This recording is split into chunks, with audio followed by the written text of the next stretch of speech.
અરે રામ રાખે એમ રહીએ, આ દુનિયામાં કોઈને કાંઈ ન કહીએ, વાલા મારા રામ રાખે એમ રહીએ.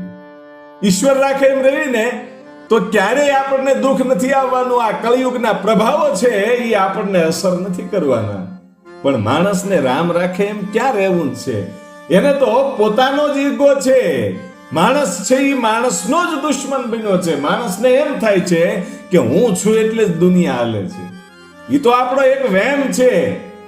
આપણે નહોતા તોય દુનિયા હાલતી જ હતી, આપણે છીએ તોય દુનિયા હાલે છે, ને આપણે નહીં હોઈએ ને તોય આ દુનિયા તો એની રીતે હાલવાની જ છે. આપણે તો એક મોટા જે દરિયો છે એની અંદર એક નાનકડું એવું ટીપું પાણીનું હોય ને એટલા છીએ. માટે માણસને અભિમાન છોડી દેવું જોઈએ. પણ માણસ અભિમાન છોડી શકતો નથી, રામ રાખે એમ રહી શકતો નથી. કારણ કે માણસ છે ને એ પશુ પક્ષીઓનો દુશ્મન બન્યો. માણસ છે એ માણસનો જ દુશ્મન બન્યો. શું કામ? આ બધા કળિયુગના પ્રભાવો છે. માણસને જે નથી કરવું ને ઈ પણ કળિયુગ કરાવે છે. એટલે કવિઓને, આપણા સંતોને એમ કહેવું પડ્યું કે કળિયુગની એંધાણી રે સંતો, ન જોઈ હોય તો જોઈ લો આ બધી કળિયુગની એંધાણ. કળિયુગ વિશે શું થવાનું છે ઈ મારા ને તમારા મહાપુરુષોએ કહી દીધું ને કળિયુગથી બચવું હોય તો એનો રસ્તો શું ઈ પણ મને તમને કીધું. એટલે આજે આપણે જે વાત કરવી છે કે કળિયુગના અંતે એવા 12 સંકેતો દેખાશે, ત્યારે સમજી લેવાનું કે હવે કળિયુગ છે એની ચરણ સીમા ઉપર પહોંચી ગયો છે અને કળિયુગનો અંત એકદમ નજીક છે. એ 12 સંકેતો આપ્યા હતા. એ કોણે આપ્યા હતા? એક ઓડિશાના પંચસખાઓમાં એક સંત, એટલે સંત અચ્યુતાનંદ દાસજી, અને એણે તાડપત્રો ઉપર ભવિષ્યવાણી લખી હતી અને મને તમને એ 12 સંકેતો આપ્યા હતા કે કળિયુગનો અંત હશે.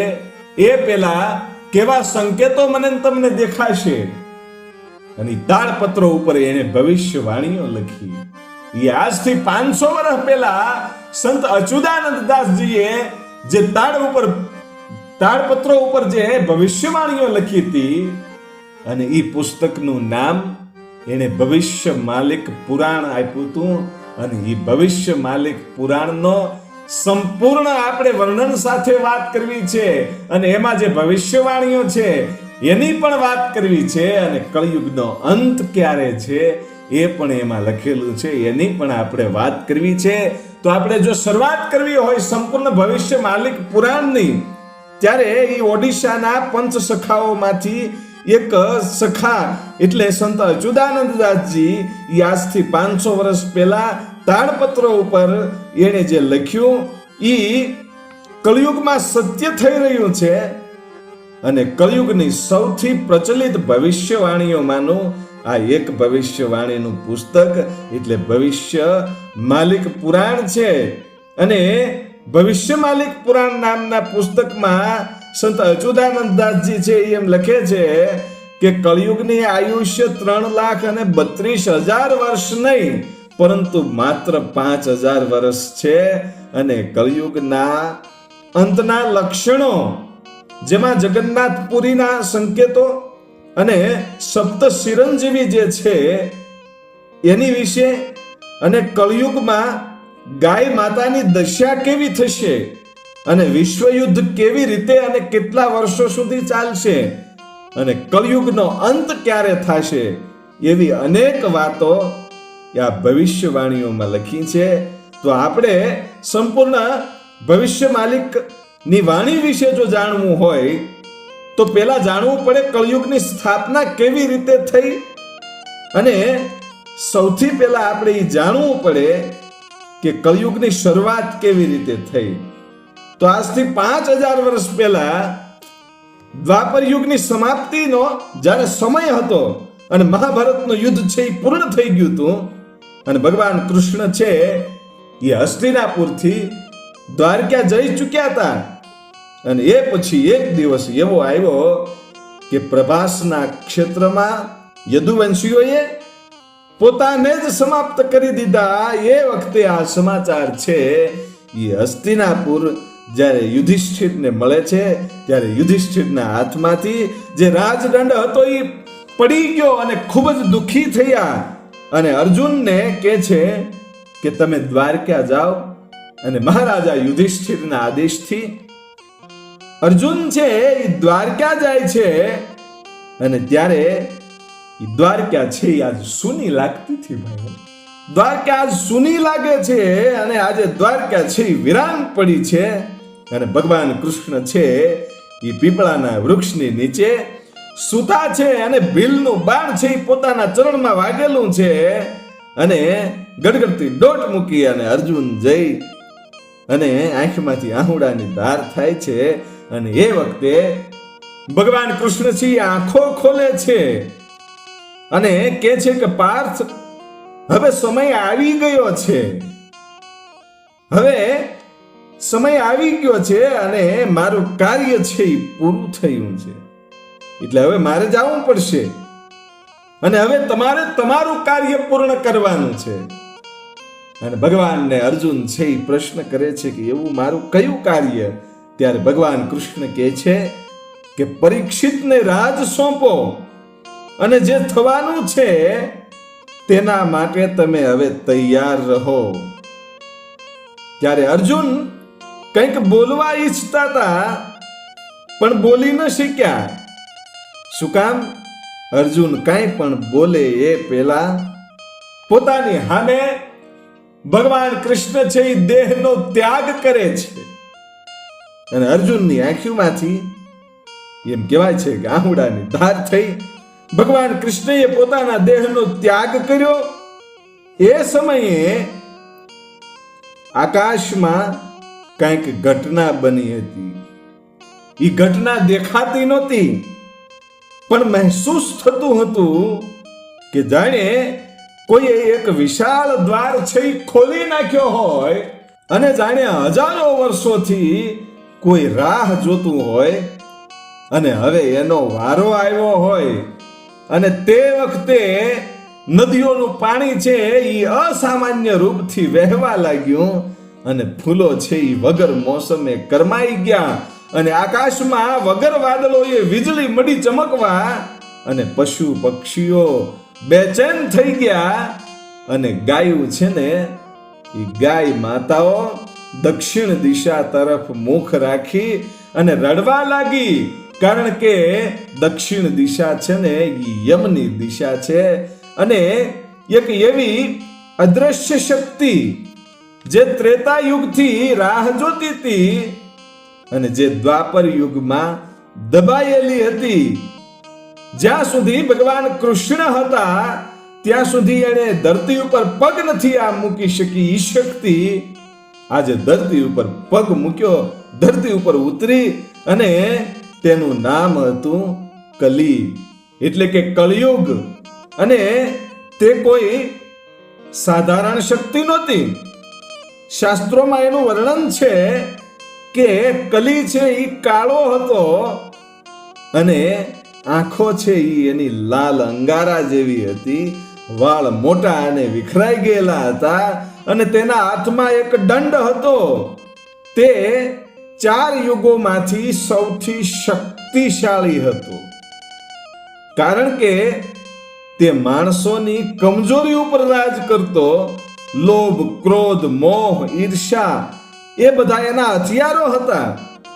અને આ હથિયારોની સામે બીજા કોઈ હથિયારોનું કામ, બીજા કોઈ હથિયારો છે ને આ હથિયારોની સામે કામ નથી કરતા. અને એ કલીએ ધરતી ઉપર પગ મૂક્યા પછી ધીરે ધીરે મળ્યું પરિવર્તન શરૂ થઈ ગયું અને જે સત્ય હતું એ ધીરે ધીરે ખોટું લાગવા માંડ્યું અને જે અધર્મ હતો તે સામાન્ય લાગવા માંડ્યું. કારણ કે કળિયુગનો પ્રભાવ માંડ્યો પડવા. જે સાચું હોય માણસને સાચું ન લાગે અને જે અધર્મ હોય એમ લાગે કે એવું તો સામાન્ય રીતે આવી બધી ઘટનાઓ બનતી હોય. બધું સામાન્ય માંડ્યું લાગવા અને માણસના મનમાં શંકાઓ થવા લાગી. અને એવે વખતે પરીક્ષિત રાજા છે એને અર્જુને રાજ સોંપી દીધું તું અને હિમાલય હાડગાળવા માટે પાંડવો વયા ગયા હતા. અને પરીક્ષિત રાજા છે એ પોતાનું રાજ્યની અંદર એવું સરસ રાજ કરે કે જ્યાં ક્યારે અધર્મ ન થાય. અને ઈ પરીક્ષિત રાજા આજે એમ કહેવાય છે કે ઘોડે સવાર થઈ અને જંગલમાંથી પસાર થાય છે. જે પરીક્ષિત રાજા છે ને એ કોણ છે એ પહેલા આપણે જાણવું જોઈએ. કે જે અભિમન્યુ છે એ અભિમન્યુનો દીકરો ઈ જ પોતે રાજા પરીક્ષિત. રાજા પરીક્ષિતના પિતા અભિમન્યુ અને અભિમન્યુના પિતા એટલે અર્જુન. ઈ રાજા પરીક્ષિત છે ઈ પોતે ન્યાય પ્રિય હતા. એના રાજ્યમાં અધર્મને ક્યાંય સ્થાન નહોતું. અને તેણે જંગલમાં જોયું કે એક કાળી આકૃતિ એક ગાય માતાને અને એક બળદને દુઃખ આપે છે. ગાય છે એ ધરતી માતાનું પ્રતીક છે અને બળદ છે એ ધર્મનું પ્રતીક છે. અને તે આ કાળી આકૃતિ છે એ કલી હતો. અને આ જોઈ અને પરીક્ષિત રાજા છે એને તલવાર ઉપાડી અને કીધું કે કોના રાજ્યમાં તું આવો અધર્મ કરી રહ્યો છે તને ખબર છે? આ તો પરીક્ષિત રાજાનું રાજ છે. અહીંયા અધર્મને ક્યાંય સ્થાન નથી. અને તું કોણ છે? અને આ ગાય માતાને ને આ બળદને શા માટે હેરાન કરે છે? અને ત્યારે કલી છે ને એ થોડોક ડરી ગયો. એને ખબર હતી કે રાજા પરીક્ષિત છે એ ધર્માત્મા છે અને તેની તલવારમાં ધર્મની શક્તિ છે. એટલે કલીએ પોતાના બંને હાથ જોડ્યા. આ કળિયુગ છે એ પોતાના બંને હાથ જોડીને એમ કહે છે કે મને ચરણ આપો, હું આપની પાસે ચરણ માંગુ છું. અને રાજા કહે છે કે હું તને મારા રાજ્યમાં ચરણ ન આપી શકું, હું મારા રાજ્યમાં તને ન રહેવા દઉં. ત્યારે કલી બોલ્યો કે રાજન, મારે ક્યાંક તો રહેવું પડશે ને, મને ક્યાંક તો સ્થાન આપો. અને પછી રાજા પરીક્ષિત છે એને 4 જગ્યાએ સ્થાન આપે છે ને એમ કહે છે કે જુગાર જ્યાં ચલ કપટ થતું હોય, બીજું મદિરા જ્યાં નશો થતો હોય, ત્રીજું પરસ્ત્રી જ્યાં વ્યભિચાર થતો હોય, અને ચોથી હિંસા કે જ્યાં હિંસા હોય ને ત્યાં કારણ વગર જ લોહી વહાવે છે લોકો એકબીજાને. આ 4 જગ્યાએ હું તને સ્થાન આપું છું. અને પછી પરીક્ષિત રાજાએ આ કળિયુગને એક 5મું સ્થાન આપ્યું, જે છે સોનું. સોનામાં પણ એને આ કળિયુગને સ્થાન આપ્યું. કારણ કે જ્યાં વધારે ધનની લાલસા હોય ત્યાં તેની રીતે જ આ 4 વસ્તુ આવી જાય. જુગાર છે, દારૂ છે, પરસ્ત્રી છે, હિંસા છે.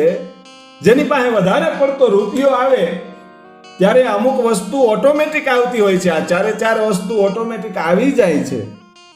એટલે સોનામાં પણ આ કળિયુગને એને સ્થાન આપ્યું. અને પછી કળિયુગ છે એ હરખાણો. પણ આ રાજાને ક્યાં ખબર હતી, પરીક્ષિત રાજાને ક્યાં ખબર હતી કે આ જે 5 સ્થાન મેં એને આપ્યા છે એ 5 સ્થાન આપવાના કારણે 5000 વર્ષ પછી કેવા મહાન વિનાશના ઈ દ્વાર ખોલી દેશે. ઈ શું ખબર છે ભાઈ?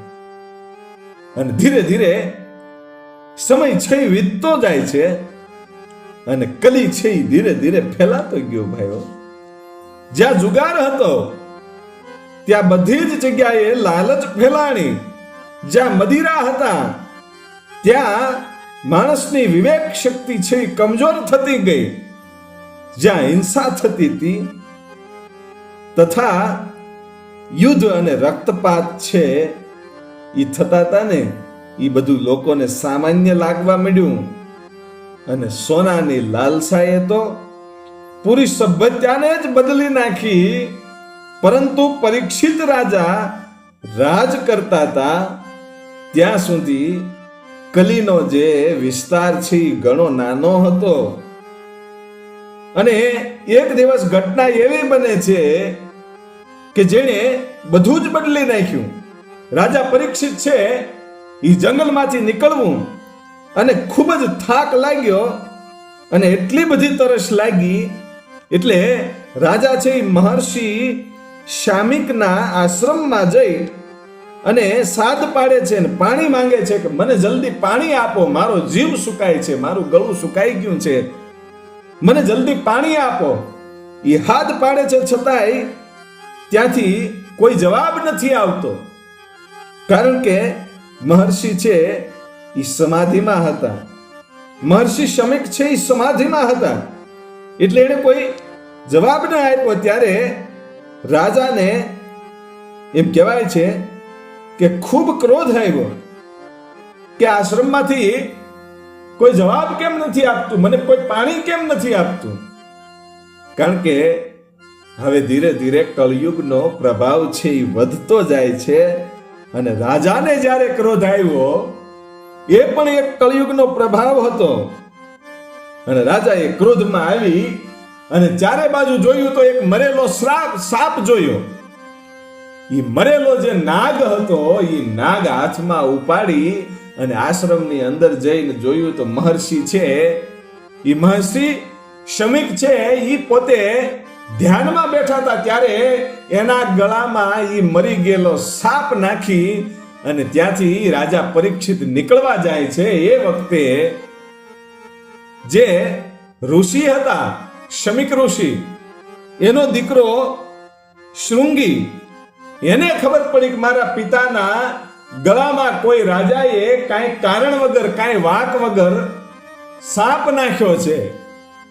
એટલે એ મહર્ષિના દીકરા શૃંગીએ એમ કહેવાય છે કે એવો શ્રાપ આપ્યો કે જે રાજાએ મારા પિતાના ગળામાં સાપ નાખ્યો છે એ રાજાને આજથી 7મા દિવસે તક્ષક નાગ કરડશે, એને ડંખ દેશે અને એનું મૃત્યુ થશે. અને આ શ્રાપ સાંભળી અને ઘડી બે ઘડી તો રાજા છે એ વિચારમાં પડી ગયો કે આ શું થયું. પણ પછી પોતે સામાન્ય સ્થિતિમાં આવી ગયા કે ડરવાની જરૂર નથી, હવે શ્રાપ મળી ગયો છે અને આની કોઈ મુક્તિ ન હોય, આ શ્રાપ પાછા વળે નહીં. માટે આપણા જીવનના હવે છેલ્લા 7 દિવસ જ રહ્યા છે, માટે કંઈક કરી લેવાય. જોજો આવો વિચાર જેવા તેવા માણસને આવતો જ નથી. આ રાજા પરીક્ષિતને વિચાર આવ્યો કે છેલ્લા જીવનના 7 દિવસો છે ને એ 7 દિવસોમાં કંઈક કરી લેવું છે. એ શ્રાપ મળ્યા પછી એકદમ સરળ થઈ અને પોતાનું રાજ્ય છે છોડી દીધું અને નક્કી કર્યું કે ગંગા કિનારે બેસી અને આ 7 દિવસમાં હું એ જાણીશ કે જે માણસને જાણવું જોઈએ. પણ ગંગા કિનારે જઈ અને કોને મળું, શું કરું, એ વિચાર કરતા કરતા મનમાં વિચાર આવે છે કે આકાશ માર્ગેથી ઉતરેલા મહાપુરુષ મહર્ષિ શુકદેવ, જે વેદવ્યાસના પુત્ર છે અને એની અંદર એટલું જ્ઞાન હતું કે જે જ્ઞાનના સાક્ષાત સ્વરૂપ છે એટલું નહીં, પણ આ ઈ સુખદેવજી છે કે જેણે પોતાની જનેતાના ગર્ભની અંદર જ જન્મ લીધા પહેલા જ મોક્ષની પ્રાપ્તિ કરી લીધી હતી. એવા મહાપુરુષ સુખદેવજી. અને રાજા પરીક્ષિતને વિચાર આવ્યો કે હું સુખદેવજી પાસે જાઉં. અને ગંગાના કિનારે આવી અને સુખદેવજીને મળે છે અને સુખદેવજીને કહે છે કે મહાત્મા, હું આપના ચરણે આવ્યો છું અને મારી જિંદગીના હવે મારી પાસે છેલ્લા 7 દિવસ છે.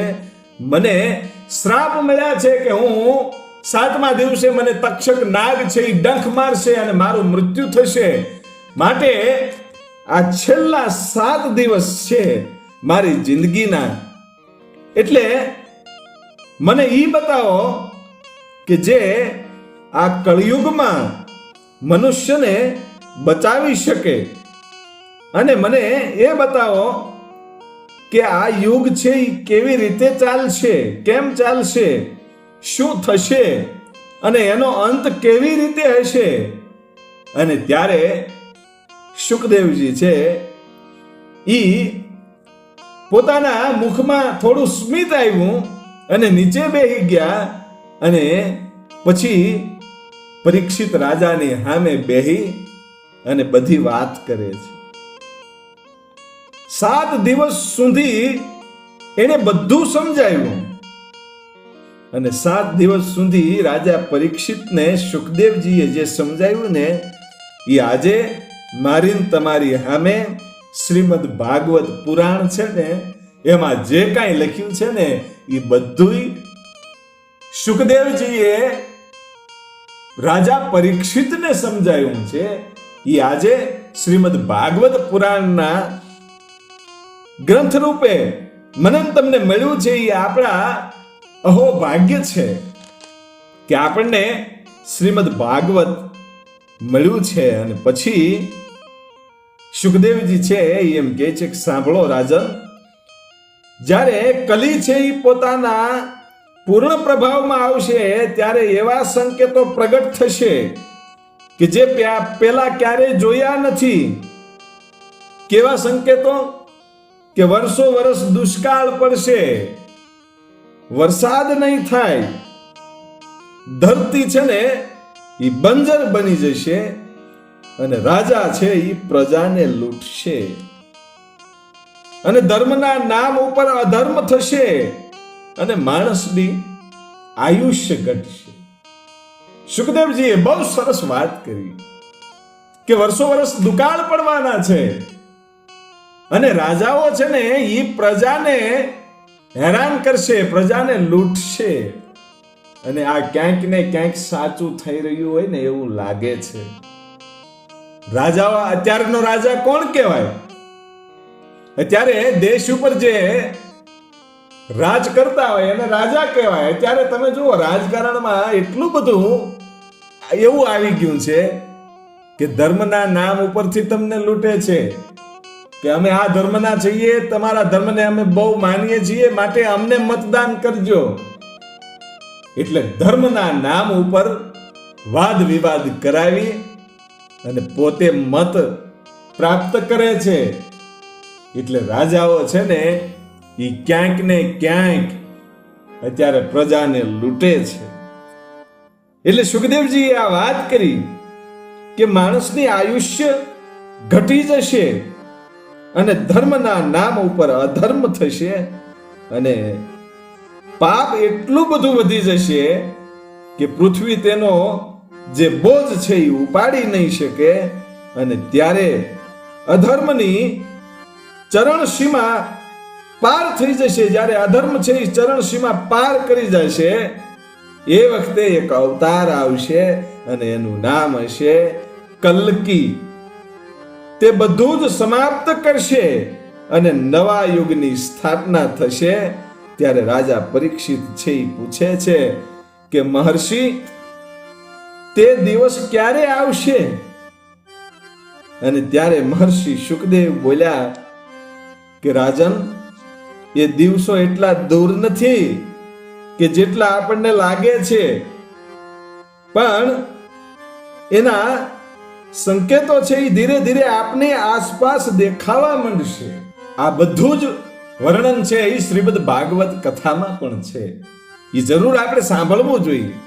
અને જે વાણી 5000 વર્ષ પહેલા કહેવાની હતી તે કલીએ આજે તેનું સામ્રાજ્ય છે એ આખી દુનિયામાં કરી લીધું છે. અને બધી જ ભવિષ્યવાણીઓ છે એ એક એક કરીને સત્ય થતી જાય છે.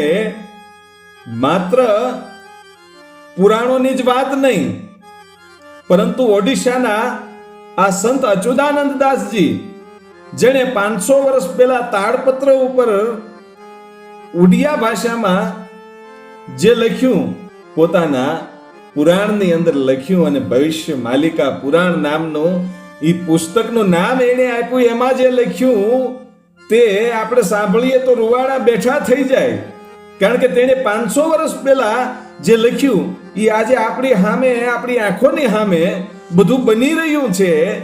અને આ સંત લખે છે કે એક સમય એવો આવશે કે જ્યારે આખી પૃથ્વી છે એ 7 દિવસના અંધકારમાં ડૂબી જશે. અને તે કોઈ સામાન્ય અંધારું નહીં હોય, કારણ કે ના તો સૂર્ય દેખાશે કે ના તો ચંદ્ર. આ ઘટના ભલે અત્યારે આપણને અસંભવ લાગે કે 7 દિવસ સુધી ચંદ્ર કે સૂર્ય પણ ન દેખાય અને એક ધારું અંધકાર જ હોય, આપણને એમ લાગે કે આ અસંભવ છે. પણ જ્યારે જ્યારે કોઈ યુગનો અંત થાય છે ત્યારે આ અંધકાર પૃથ્વીને પોતાની ગોદમાં સમાવી લે છે. અને આ જ્યારે જ્યારે યુગ બદલે છે ત્યારે આવી ઘટનાઓ થાય છે અને થયેલી પણ છે. અને તે પણ બધું લખ્યું છે કે અંધકાર પહેલી વાર નહીં થાય, પણ સતયુગ, ત્રેતાયુગ અને દ્વાપર યુગના અંતમાં પણ આ બધું થયું હતું. સતયુગમાં ભગવાન વિષ્ણુએ મુરાસરનો જ્યારે વધ કર્યો ત્યારે 7 દિવસ સુધી સૂર્ય અને ચંદ્ર છે એ દેખાયા નહોતા અને અંધકાર છવાઈ ગયો હતો.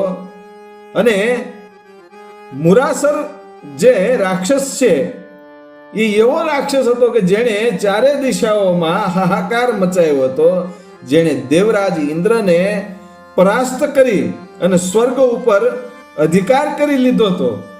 ત્યારે ભગવાન વિષ્ણુ અને મુરાસરનું યુદ્ધ થયું અને એ યુદ્ધનો જે વિનાશકારી પ્રચંડ પ્રકાશ હતો એટલો બધો હતો કે 7 દિવસ સુધી પ્રકાશ પૃથ્વી ઉપર પહોંચી નહોતો શક્યો. અને દેવી પુરાણમાં પણ એનું વર્ણન આવે છે કે મુરાસરના સંહાર પછી દેવી ભગવતીએ જે નામ ધારણ કર્યું તે નામ હતું મુરારી પ્રિયા. એટલે દરેક યુગના અંતમાં આ અંધકાર થાય છે. ત્રેતાયુગમાં જ્યારે મેઘનાથની શક્તિ લાગવાથી લક્ષ્મણજી છે એ મૂર્છિત થયા ત્યારે હનુમાનજી સંજીવની લેવા માટે ગયા હતા. એ વખતે આ ઘટના બની હતી કે જે વાલ્મીકી રામાયણના યુદ્ધકાંડમાં લખેલું છે કે રાત્રિનો અંધકાર એવો હતો કે જાણે સૃષ્ટિનો વિનાશ નજીક આવ્યો હોય. અને શ્રીમદ ભાગવત પુરાણમાં લખ્યું છે કે કળિયુગના અંતિમ કાળમાં સૂર્ય, ચંદ્ર અને તારાની સ્થિતિમાં અભૂતપૂર્વ પરિવર્તન આવશે. અને ભવિષ્ય માલિક પુરાણમાં લખ્યા પ્રમાણે કહું તો આ ઘટના ત્યારે ઘટશે કે જ્યારે મીન કૃષ્ણ ચતુર્દશી હશે. આ ભવિષ્ય માલિક પુરાણમાં લખ્યું છે કે આ 7 દિવસનો અંધકાર ક્યારે થશે કે જ્યારે મીન કૃષ્ણ ચતુર્દશી હશે અને તે દિવસે શુક્રવાર હશે. અને ત્યારે ના તો દિવસે સૂર્ય દેખાશે કે ના તો રાત્રે ચંદ્ર દેખાશે. આ ઘટના 2022 થી 2029 ની વચ્ચે બનશે. આ ભવિષ્ય માલિક પુરાણમાં સંત અચ્યુતાનંદ દાસજી એમ લખે છે કે આ અંધકાર 7 દિવસ રહેશે. એ ઘટના આ વર્ષોમાં બનશે. 2022 થી માંડી અને 2029 સુધીમાં આ ઘટના બનવાની શક્યતા છે એવું બતાવ્યું છે. અને એમાં એક બીજી પણ રહસ્યમય વાત લખી કે જે વ્યક્તિ આ અંધકારના 7 દિવસોમાં મહાઅક્ષર મંત્રનો જાપ કરશે તેને આ ઘોર અંધકારમાં પણ બધું સ્પષ્ટ દેખાશે. જેને આ સાધના કરીએ છીએ એને આ ઘોર અંધકારમાં પણ સ્પષ્ટ દેખાય છે. અને પછી આગળ લખ્યું છે કે પૃથ્વીની ધરીમાં પરિવર્તન આવશે અને પૃથ્વી અને ચંદ્રની દૂરી છે એ ઓછી થશે. એટલે કે પૃથ્વી અને ચંદ્ર છે એ એકદમ નજીક થશે અને તેને કારણે અડધો ગ્રહ છે એ અતિશય ગરમ અને અડધો ગ્રહ છે એ અતિશય ઠંડો થઈ જશે. એટલે કે ચંદ્ર અને પૃથ્વી નજીક આવશે એટલે અડધી પૃથ્વી છે એ એકદમ ઠંડી થઈ જશે, બરફવાળી થઈ જવાની છે, અને એક ભાગ છે એ સૂર્યની નજીક જશે એટલે અતિશય પૃથ્વી છે એ એક ભાગ છે એ ગરમ થઈ જવાનો છે અને અતિશય ઠંડો થઈ જાય, અતિશય ગરમ થઈ જાય. આ અડધા ગ્રહોમાં આવું થાય અને ધ્રુવ પર હજારો વર્ષનો જામેલો જે બરફ છે એ ઓગળશે અને સમુદ્રમાં અચાનક સ્તર છે એ વધી જશે. સમુદ્રના તટ ઉપર જે અમુક દેશો છે એ દેશોની ઉપર પાણી ફરી વળશે. એવું પણ બનશે જ્યાં આજે રેગિસ્તાન છે ત્યાં નવા સમુદ્ર હશે. વિચાર તો કરો કેવી આ બધી ભવિષ્યવાણીઓ લખેલી છે કે અમુક ગ્રહો ઉપર હજારો વર્ષથી જે બરફ જામ્યો છે એ અતિશય સૂર્યના પ્રકાશના કારણે ઓગળશે અને એ પાણી સમુદ્રમાં આવશે અને સમુદ્ર છે એ પોતાની માજા છોડી દેશે, મર્યાદા છોડી દેશે અને સમુદ્રના કિનારે વસેલા અમુક દેશો છે એની ઉપર પાણી ફરી વળશે. આવી ઘટનાઓ પણ બનવાની છે.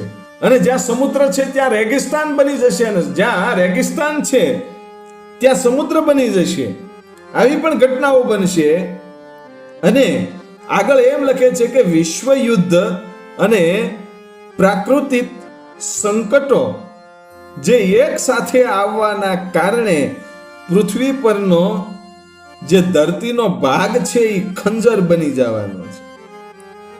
પૃથ્વી પરનો ધરતીનો એક ભાગ છે એ ખંજર બની જશે અને ખેતરમાં પાક નહીં ઉગે, માણસ પાણી વગર તડપશે. અને આગળ લખે છે કે સૂર્યમાંથી એવા અભૂતપૂર્વ તરંગો નીકળશે જે પૃથ્વી પર તબાહી મચાવી દેશે અને જેને વૈજ્ઞાનિકો છે ને એ આજે સોલર ફ્લેર તરીકે ઓળખે છે કે જે સૂર્યની અંદરથી વિસ્ફોટ થવાના કારણે જે અચાનક નીકળે છે આગના ગોળાઓ, એવી ઘટનાઓ તો બને જ છે.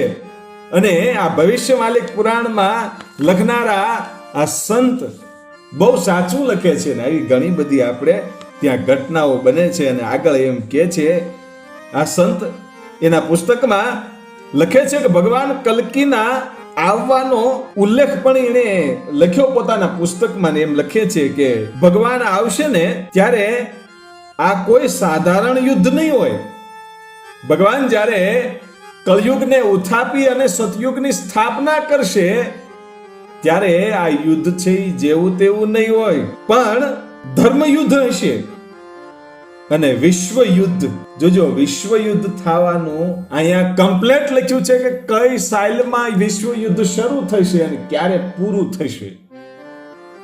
આ અચ્યુતાનંદ દાસજી છે એ પોતે એમ કહેવાય છે કે આ કળયુગના અંત વિશે અને વિશ્વ યુદ્ધ વિશે પોતે કયા વર્ષમાં બનશે એ સાલ પણ અહીંયા લખી છે કે જે વિશ્વ યુદ્ધ થશે એ સામાન્ય નહીં હોય. 2025 થી આ વિશ્વ યુદ્ધ છે એ શરૂ થશે અને 2052 સુધી આ વિશ્વ યુદ્ધ ચાલશે. 2052માં વિશ્વ યુદ્ધ છે એ પૂરું થશે. 27 વર્ષ સુધી એક જ ધારું આ વિશ્વ યુદ્ધ ચાલશે. અને ઘણા ભવિષ્ય વક્તાઓએ એમ પણ કીધું છે કે આ ત્રીજા વિશ્વ યુદ્ધ વિશે લખેલું છે. તે પણ કહે છે કે ત્રીજું વિશ્વ યુદ્ધ 27 વર્ષ સુધી ચાલશે. વિચાર તો કરો. અને આ ઘટના છે એ અત્યારે સત્ય થઈ રહી છે. હું તમે જાણીએ છીએ 2025 થી આ બધા જ યુદ્ધોની શરૂઆત થઈ ગઈ છે અને હવે આ વિશ્વ યુદ્ધ છે ને એ એક જ ધારું 27 વર્ષ સુધી ચાલવાનું છે અને 2052 સાલમાં આ વિશ્વ યુદ્ધ પૂરું થશે. એ ભવિષ્ય માલિક પુરાણમાં સંત અચ્યુતાનંદ દાસજીએ લખી દીધું કે 2025 થી 2052 સુધી એક ધારું 27 વર્ષ સુધી આ યુદ્ધ ચાલવાનું છે અને આ સમયે ચીન છે એ 13 દેશોની સાથે મળી, જોજો આ બહુ સરસ વાત લખી છે. અને ભવિષ્યમાં શું થવાનું છે ને એ આમાં લખ્યું છે. આ ધ્યાન દેવા જેવી વાત છે કે જે ચીન છે, ચીન દેશ એ બીજા 13 દેશોની સાથે મળી અને ભારતની ઉપર હુમલો કરશે. ચીન 13 દેશોની સાથે મળી અને ભારત ઉપર હુમલો કરશે અને છતાં પણ ભારતને હરાવી નહીં શકે, ભારતની જીત થશે. વિચાર તો કરો, આપણો દેશ કેટલો એ વખતે શક્તિશાળી છે કે 14 દેશો આ ભારતની ઉપર આક્રમણ કરે છતાંય આપણા ભારતને હરાવી ન શકે અને ભારતની જીત થાય, એવું આ ભવિષ્ય માલિક પુરાણમાં લખેલું છે. અને કહે છે કે આ યુદ્ધ દરમિયાન 7 દિવસ સુધી સૂર્ય નહીં દેખાય અને આખી પૃથ્વી પર અંધકાર રહેશે અને યુદ્ધની વચ્ચે ઉનકા પિંડોનો વરસાદ થશે. ઉનકા પિંડો એટલે જે આપણે આગળ વાત થઈ, સૂર્યમાંથી તૂટેલા ઈ આગના ગોળાઓ અને આકાશ ઉપર એટલા બધા યુદ્ધ થતા હશે કે એના ગોળાઓ પણ ઈ ધરતી ઉપર પડશે અને જ્યાં પડશે ત્યાં ભયંકર વિનાશ થશે અને પરમાણુ હથિયારોનો પ્રયોગ હશે અને જેનાથી દુનિયાની 2/3 આબાદી ખતમ થઈ જશે. વિચાર તો કરો, આ યુદ્ધ એવું હશે કે આપણે જે આગળ વાત થઈ કે 7 દિવસનો અંધકાર, ઈ જ્યારે ચીન છે 13 દેશોની સાથે મળીને ભારત ઉપર હુમલો કરશે ને એ વખતે આ ઘટના બનવાની છે, છતાંય ભારતની જીત થશે અને આ પરમાણુ હથિયારોનો પ્રયોગ થયા પછી જેનાથી આખી દુનિયા છે એમાંથી 2/3 આબાદી ખતમ થઈ જશે.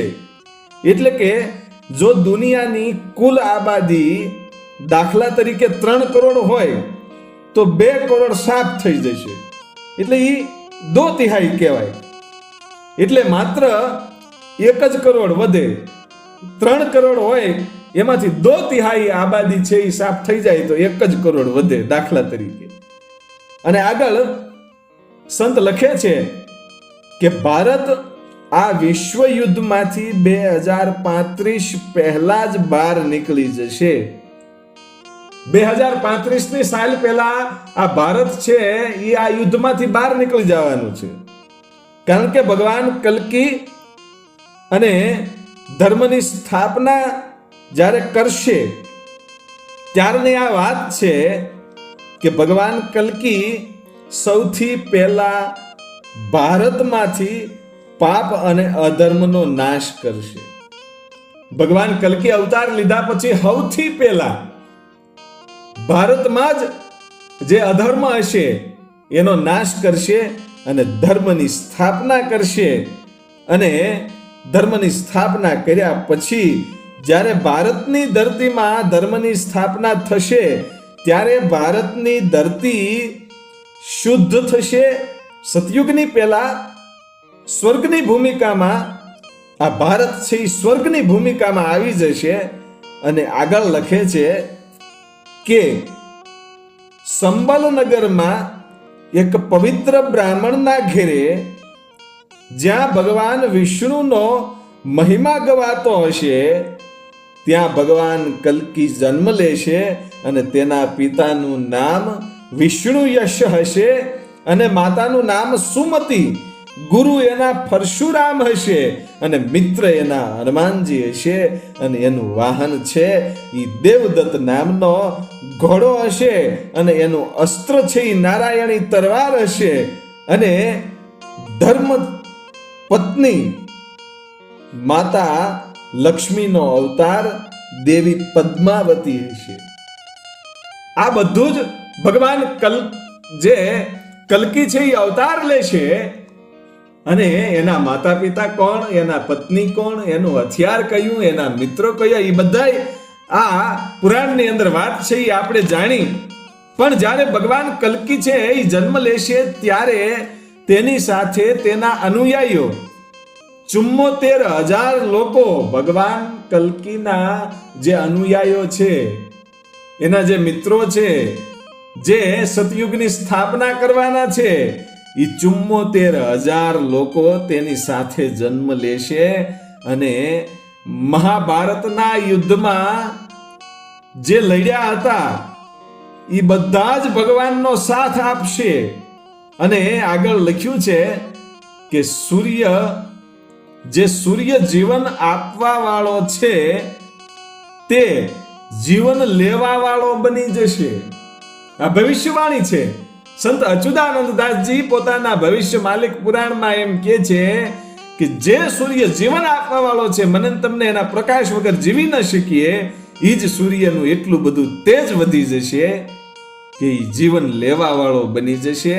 અને ઓડિશાના જગન્નાથ મંદિરના પરિસરમાં જે પવિત્ર વટવૃક્ષ છે એ પડી જશે એવું પણ લખ્યું હતું.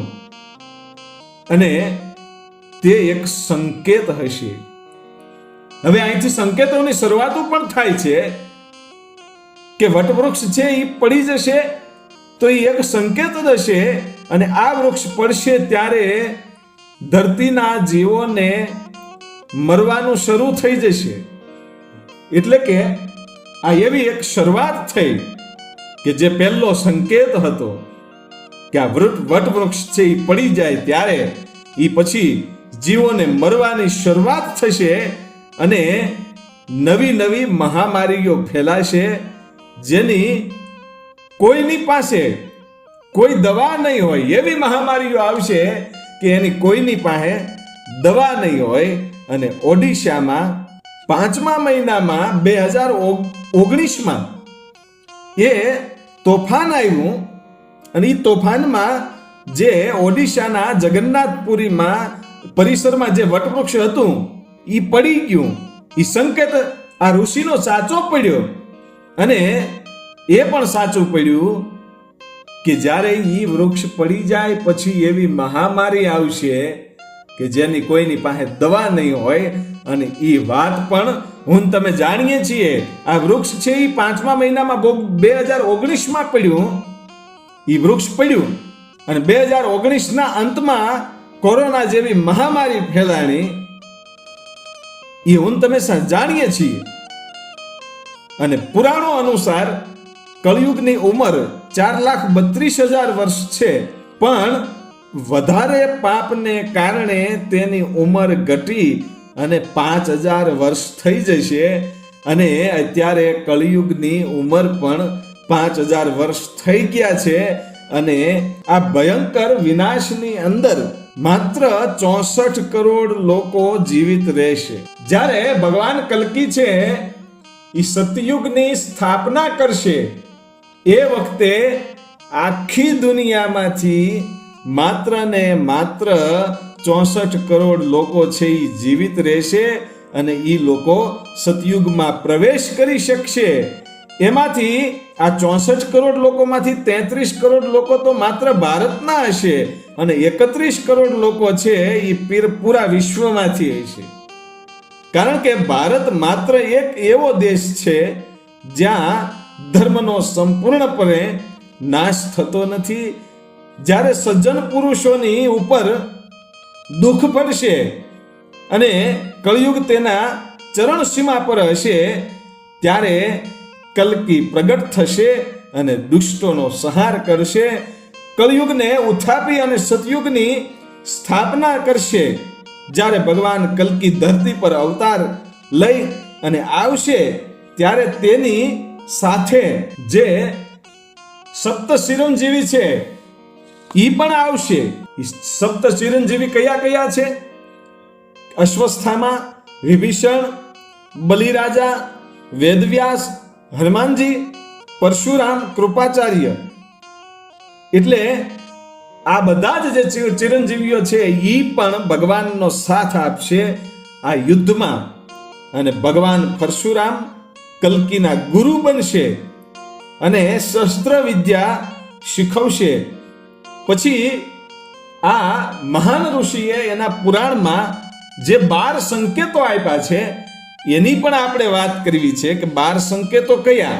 કે ઓડિશામાં જગન્નાથ પુરીના મંદિરના પરિસરમાં રહેલું વટવૃક્ષ છે એ પડી જશે, એ પહેલો સંકેત હતો અને એ હકીકતમાં બન્યું 2019માં. અને બીજો સંકેત કે એવી મહામારી આવશે કે જેની ડોક્ટર પાસે દવા નહીં હોય, એ પણ કોરોના આવ્યો, એ પણ એની જે ભવિષ્યવાણી છે એના જે સંકેતો છે એ સાચા પડ્યા. અને ત્રીજો સંકેત, નદીઓનો પ્રવાહ છે એ બદલશે, 8 દિશા બદલશે. અને ચોથો સંકેત, દરિયો પોતાની ચરણ સીમાને પાર કરી જશે અને જ્યાં નગર હશે ત્યાં પાણી ફરી વળશે. અમુક સમય એવો પણ આવશે કે જ્યાં વરસાદ જ નહીં થાય અને વરસાદ થશે તો એટલો બધો થશે કે દરિયો પણ એનું પાણી છે એ ઓળંગી જશે.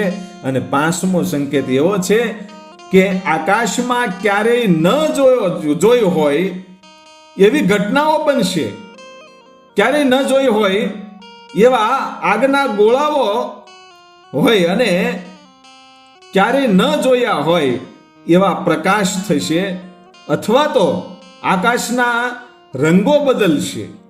6થો સંકેત એવો આપે છે કે હજારોની સંખ્યાઓમાં એક સાથે પક્ષીઓ છે એ મરી જશે.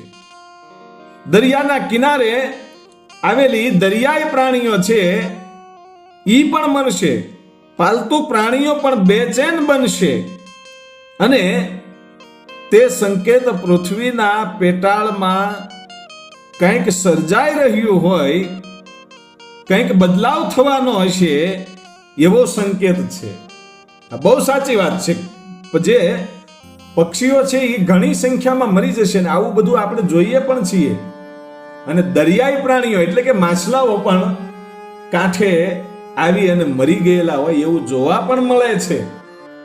એટલે આ બધા સંકેતો એવા હશે કે પૃથ્વીના પેટાળની અંદર કાંઈક સર્જાઈ રહ્યું છે એવો સંકેત હશે.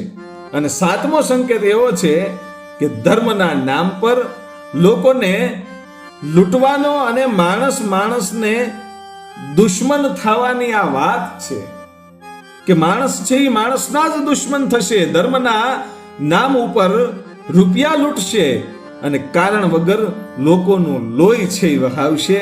અને તે સંકેત છે કળિયુગના અંતિમ સીમાનો, કે જ્યારે કળિયુગ છે એની છેલ્લી ચરણ સીમા ઉપર હશે ત્યારે બધી આવી ઘટનાઓ બનશે અને સૂર્યનું તેજ છે એ વધી જશે. એ 8મો સંકેત છે. અને આજે પણ આપણે જોઈએ છીએ, આજથી 10 વર્ષ પહેલા જે તાપમાન છે એ 30 થી નીચે જ રહેતું હતું, 28 થી 30 તાપમાન હતું. અને આજે 2026માં જોઈએ ને તો 42 થી 43 ડિગ્રી સામાન્ય ગણાય છે. આટલું સૂર્યનું તેજ વધ્યું છે અને હજી વધતું જવાનું છે. અને 9મો સંકેત એવો છે કે ચારે દિશાઓમાંથી યુદ્ધ થશે અને શાંતિની કોઈ સંભાવના નહીં હોય.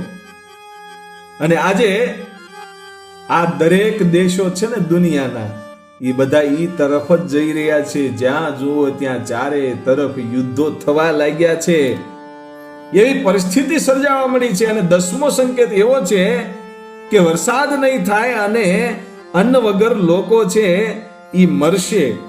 કારણ કે વરસાદ ન થાય એટલે ધરતી છે એ ખંજર બનશે અને અન્ન ઉગશે નહીં, લોકો છે એ મરી જવા માંડશે. અને 11મો સંકેત એવો છે કે એવા ભૂકંપો આવશે કે લોકો ધરતી પર પગ નહીં મૂકી શકે, પગ પણ નહીં મૂકી શકે, એટલા આકરા આ ભૂકંપો આવશે. અને 12મો સંકેત, છેલ્લો સંકેત, આ ઋષિ છે એ પોતાના ભવિષ્ય માલિક પુરાણમાં એમ કે છે કે મનુષ્યની આયુષ્ય પ્રાણીઓ કરતા પણ ઘટી જશે અને મનુષ્યનો જે જીવન છે એ એટલું બધું ખરાબ હશે, એના વિચારો એટલા બધા ખરાબ હશે કે એ પ્રાણીઓ કરતા પણ નીચા ગણાશે. શું કામ? કે પ્રાણીઓને છે ને કપડા નથી પહેરવા પડતા, પણ એ એના અંગોને ઢાંકી રાખે છે, પણ એ ખરાબ નથી દેખાતા. પણ માણસ પાસે તો બધું હોવા છતાં એટલા નીચા વિચારોના હશે કે પ્રાણીઓ કરતા પણ નીચા વિચારો હશે કે જે કાર્ય જાહેરમાં ન કરી શકાય એવા કાર્યો જેમ માલઢોર કરે છે એમ માણસો પણ બજારમાં મંડશે કરવા. ઈ અધર્મને એટલો બધો માનશે કે ધર્મ શું છે એ ખબર નહીં હોય. ઈ પ્રાણીઓ કરતા પણ માણસ છે એ નીચ ગણાય છે. આવો આ 12મો સંકેત છે કે મનુષ્યની આયુષ્ય ઘટી જશે અને પ્રાણીઓ કરતા પણ ઈ નીચા દેખાશે. અને એ વખતે સમજી લેવું કે હવે અવતારનો સમય આવી ગયો છે. જ્યારે આવું બધું થવા મળશે, જ્યારે માણસ છે એ પોતાની મર્યાદા મૂકી દેશે ને, ત્યારે ભગવાન કલ્કીનો અવતાર થઈ ચૂક્યો હશે. આવું બધું કહેવામાં આવ્યું છે. અને છેલ્લે આ મહર્ષિ છે પોતાના પુસ્તકમાં એમ લખે છે, અને કળિયુગના અંતમાં ગાયને માં નહીં પરંતુ માત્ર ને માત્ર એક પશુ માનવામાં આવશે અને કાયમને માટે તેની હત્યા થશે. અને એ વાત સાચી છે. આજે 2026નો આંકડો તમે જુઓ ને મિત્રો, તો આ કળિયુગ કઈ ચરણ સીમા ઉપર પહોંચ્યો છે વિચાર કરજો. 2026નો તમે આંકડો જુઓ ને તો આજે દર વર્ષે 2020 થી 2026 સુધીમાં આંકડો કાઢવામાં આવ્યો ને, તો આખા વિશ્વમાં દર વર્ષે 17 કરોડ ગાયોને એમ કહેવાય છે કે કાપી નાખવામાં આવે છે. દર વર્ષે 17 કરોડ ગાયોની હત્યા કરવામાં આવે છે. લોકો એટલું ગાયોને ખાઈ જાય છે. ગાયની કઈ દશા થશે વિચાર તો કરો. અને છેલ્લે સંત અચ્યુતાનંદજી છે એ એમ કહે છે કે કળિયુગથી બચવાના ઉપાયો કયા છે? કે કળિયુગથી તમારે જો બચવું હોય તો તમારે દારૂથી બચવું પડશે, જુગારથી બચવું પડશે, પરસ્ત્રીથી બચવું પડશે, હિંસાથી બચવું પડશે અને લાલચથી બચવું પડશે. જે શરૂઆતમાં વાત થઈ કે રાજા પરીક્ષિતે કળિયુગને આ 5 જગ્યાએ સ્થાન આપ્યું ને, એ 5 જગ્યા ઉપર તમે ક્યારેય જતા નહીં કે જ્યાં મદિરા હાલતો હોય. એ મદિરા તમે કરશો તો આ કળિયુગથી ક્યારેય બચી નહીં શકો. તમે જુગાર રમશો તો આ કળિયુગથી બચી નહીં શકો. તમે પરસ્ત્રી પાસે જશો, એના મોહમાં ફસાશો ને તો કળિયુગથી બચી નહીં શકો. અને હિંસા કરશો, કોઈની હત્યા કરશો તો તમે આ કળિયુગથી બચી નહીં શકો. અને બહુ સોનાનો સંગ્રહ કરશો, રૂપિયાની લાલચ કરશો ને તો આ કળિયુગના પ્રભાવથી તમે બચી નથી શકવાના. માટે આ બધાયથી બચવું હોય તો દારૂ, જુગાર, પરસ્ત્રી, હિંસા અને લાલચને છોડી દો અને માત્ર ને માત્ર જ્યારે તમને સમય મળે ત્યારે ભગવાનના નામનું સ્મરણ કરો. કોઈ એમ નથી કહેતા કે તમે 24 કલાક ભગવાનની માળા કરો, એનું નામ લ્યો અને મંદિરે જાઓ, એમ કોઈ કીધું જ નથી. કરતા જઈએ ઘરના કામ, લેતા જઈએ હરિનું નામ. જ્યારે યાદ આવે ત્યારે ભગવાનનું નામ લઈએ. બાકી તમે કદાચ ભગવાનનું નામ ન લઈ શકો કે પછી મંદિરે ન જઈ શકો તો માત્ર ને માત્ર આ બધું જ પામવા માટે ખાલી તમારા માવતરની સેવા કરી લ્યો એટલે ભગવાનને મળવાની જરૂર નથી. ભગવાન તમને સામે આલીને મળવા આવશે. આ એવું કાર્ય છે. એટલે સંત અચ્યુતાનંદદાસજી દ્વારા રચિત આ ભવિષ્ય માલિક નામનું જે પુરાણ છે એમાં જે 12 સંકેતો હતા એની આપણે વાત કરી. કળિયુગનો અંત કેવો હશે એ પણ વાત કરી. અને હવે પછી મળીએ છીએ આપણે આગળના ઇતિહાસમાં. ત્યાં સુધી જય માતાજી, જય જોગમાયા.